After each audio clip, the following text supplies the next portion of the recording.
BJP का सासाराम में महाधरना, सम्राट चौधरी ने सीएम नीतीश को दी चुनौती, हिम्मत है तो रोक कर दिखाइए। बिहार के सासाराम में आज भारतीय जनता पार्टी महाधरना पर बैठने वाली है।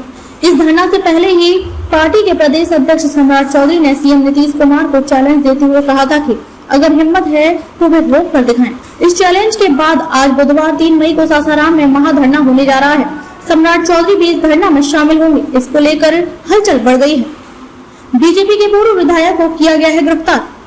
सासाराम में 11 बजे से बीजेपी का यह महाधरना होने वाला है।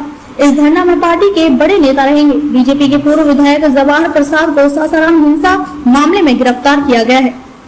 इसी को लेकर बीजेपी महाधरने पर बैठ रही है। जवाहर प्रसाद ने हिंसा के तुरंत बाद एनआईए जांच की मांग की भी थी। बीजेपी कह रही थी कि फंसाया जा रहा है। जवाहर प्रसाद 5 बार विधायक रहे हैं। सासाराम हिंसा मामले में गिरफ्तार किए गए बीजेपी के पूर्व विधायक जवाहर प्रसाद को लेकर पार्टी का कहना है कि राज्य सरकार ने साजिश के तहत फंसाया है।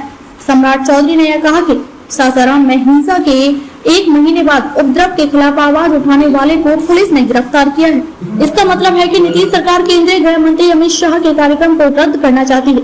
सम्राट चौधरी ने नीतीश कुमार को चैलेंज करते हुए कहा कि 3 मई को सासाराम में धरना पर बैठेंगे तो 5 मई को बिहार शरीफ भी जाएंगे। अगर हिम्मत है तो रोक कर दिखाएं। सम्राट चौधरी लगातार बिहार सरकार और नीतीश कुमार पर हमलावर हैं।